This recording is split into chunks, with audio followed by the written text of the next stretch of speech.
Bonjour à tous, je suis content de passer ce temps avec vous pour partager une exhortation de la part du Seigneur. Vous savez, dans la vie, je crois que tout est une question de perspective. Vous pouvez être avec votre époux, votre épouse ou avec des amis et puis vivre ou voir un même événement se passer. Et puis lorsque vous en reparlez ensemble, vous vous rendez compte que chacun a sa perspective différente. C'est aussi vrai par rapport à l'actualité qui nous entoure en ce moment avec la crise du Covid-19. J'étais amusé de voir des titres de journaux qui étaient complètement différents sur une analyse de la situation. Il y a le Journal de Québec, par exemple, qui choisit de faire ce diagnostic, une crise qui aura changé le Québec. Mais si vous prenez les Échos, un autre journal, là vous allez avoir cette analyse. Non, c'est une crise qui ne va à rien changer. Alors qui croire ? Bien, je crois que tout est une question de perspective. Comment on accueille les situations de crise, justement. Je ne vais pas vous parler du Covid-19 aujourd'hui. On en entend un peu parler trop, hein. Mais plus par rapport à des crises que l'on peut traverser dans nos vies de manière personnelle. Des drames peut-être familiaux qui arrivent, qui surgissent, des grosses difficultés professionnelles, bref, toutes sortes de situations. On est tous confrontés à ces réalités-là en tant qu'être humain. J'aimerais regarder avec vous une question que Dieu a posée à Jérémie le prophète. Puisque Dieu va lui poser la question « Que vois-tu » Il va lui montrer en fait dans une vision, une description de sa situation. Il n'en est pas conscient au début. Et ensuite, il va l'amener à considérer que la perspective que Dieu a de la situation n'est pas du tout celle peut-être qui était partagée par la majorité en Israël. Alors avant d'arriver à ce texte, juste un petit mot de contexte. On est après l'an 597 avant Jésus-Christ. Qu'est-ce qu'il s'est passé ?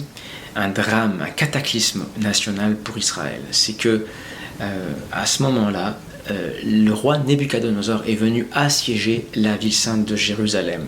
Et puis, face à ce siège, finalement, le roi de Juda, Jéconia, va se rendre.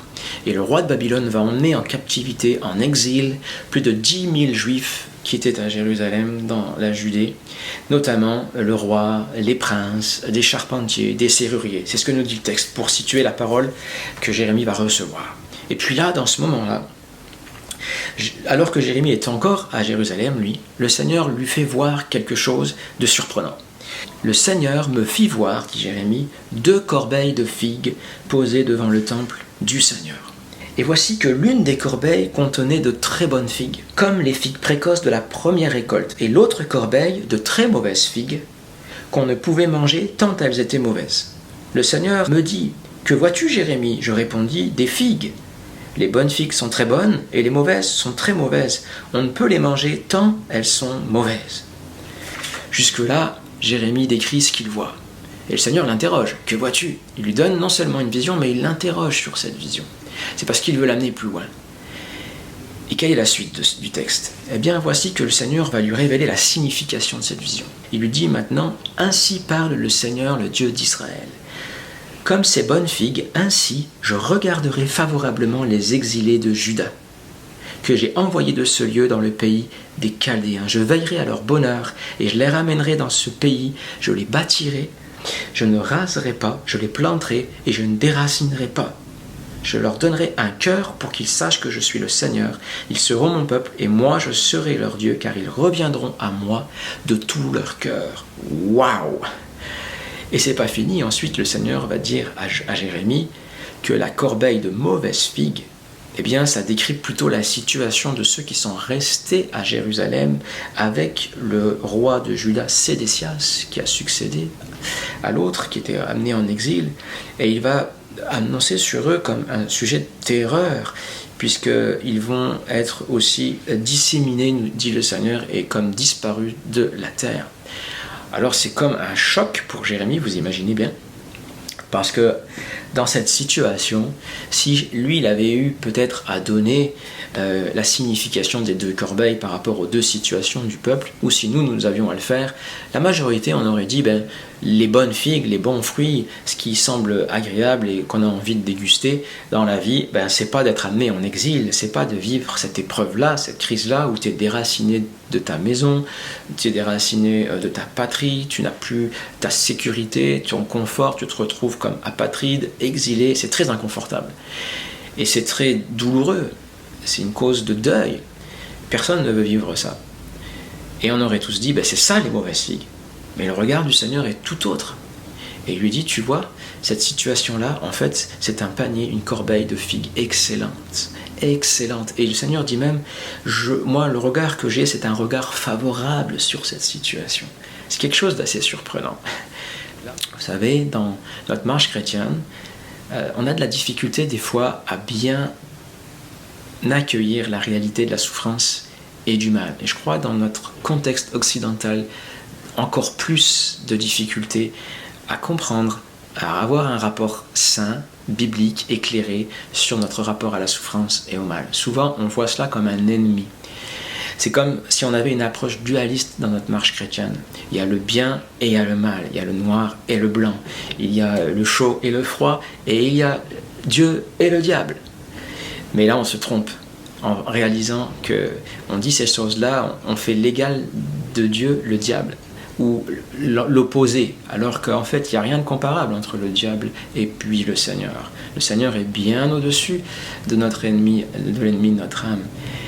Et de la même manière, des fois, on aborde la question du bien et du mal en disant que Dieu veut éloigner le mal de nous et puis il veut nous faire connaître que des biens. Mais rappelons-nous de Job, au besoin, comment il a vécu lui aussi le mal et la souffrance, pourtant, qui étaient permis par le Seigneur lui-même. À quoi voudrais-je vous encourager? À placer votre perspective dans les mains du Seigneur. Vous savez, Jérémie a été questionné par Dieu sur sa vision de la situation. Mais Dieu a aussi aidé Jérémie à voir les choses autrement et à considérer que même là où il y avait comme une forme de malheur, comme une forme de malédiction, une réalité de souffrance, une réalité de mal, eh bien il y avait la capacité souveraine de Dieu à changer ces situations en une source de bénédiction et d'abondance. Parce que la corbeille de bons fruits, elle n'était pas seulement apparemment bonnes, mais elles étaient excellentes, nous dit le passage, comme très bonnes. Donc il y avait vraiment un projet de bénédiction abondant à travers ce chemin de souffrance. Il y a une promesse de l'Écriture, et j'aimerais terminer avec celle-ci aujourd'hui, qui nous dit que Dieu fait concourir toutes choses au bien de ceux qui aiment le Seigneur, de ceux qu'il aime, de ceux qu'il a appelés selon son dessein. Est-ce que nous croyons finalement dans cette parole de l'Écriture? Que derrière toute chose, il y a aussi la réalité du mal et de la souffrance. Que Dieu est le divin potier et que nous sommes l'argile. Souvent, quand la souffrance nous atteint, quand le malheur nous frappe, nous sommes plus à demander au potier « Pourquoi tu permets ces choses dans ma vie? À quoi est-ce qu'elles vont servir ? Ça ne va jamais produire de bons fruits en moi. Je ne vois que de l'amertume, je ne vois que de la souffrance, je ne vois que de la douleur à cause de ces choses-là. Pourquoi les as-tu permises ?» Mais si nous sommes réellement l'argile et qu'il est véritablement le potier, qui sommes-nous pour pouvoir interroger et demander à Dieu des comptes sur ce qu'il juge bon d'accomplir, même à travers la souffrance? Je sais que c'est difficile à faire, mais si nous changeons de perspective, alors notre vécu va aussi changer. Et là, la guérison de Dieu va pouvoir commencer à germer. C'est ce qu'il a voulu montrer à Jérémie, et puis c'est ce qu'il veut nous montrer à nous encore aujourd'hui. Alors je sais, c'est une question délicate, mais je vous invite à réfléchir à cette réalité-là, à relire le chapitre 24, et puis à méditer sur cette promesse du Seigneur, que nous savons, nous croyons que Dieu fait concourir toutes choses au bien de ceux qu'il aime. Seigneur, je voudrais conclure ce temps en te priant pour tous ceux qui traversent véritablement des temps de souffrance, des vallées de pleurs, qui sont confrontés à la douleur qui peut saisir leur corps comme leur âme et qui les affecte au point de ne plus voir ta main bienveillante dans leur vie. Merci parce que tu transformes, Seigneur, ces vallées de souffrance, de tristesse, de mort même, dans des jardins d'Éden où, Seigneur, coule le lait et le miel. Et je te remercie parce que tu nous donnes par ta parole la vision, Seigneur, des fruits qui s'en viennent, Seigneur. Merci parce que tu veux, Seigneur, au sein de nos crises, tu veux, Seigneur, produire un fruit qui va te rendre gloire. Et nous voulons choisir, Seigneur, de prendre en considération ta perspective, ta vision des choses pour en faire la nôtre. Merci d'aider ceux qui ont du mal à considérer, Seigneur, cette vérité dans leur vie et que ton Saint-Esprit, Seigneur, puisse les aider à ouvrir les yeux. Comme le dit ce chant, nous prions, Père, ouvre les yeux de notre cœur. Nous voulons te voir dans ces circonstances. À toi soit la louange. Amen. Je souhaite d'être vraiment béni par le Seigneur et de fixer votre regard sur le ciel, sur le Seigneur. À bientôt.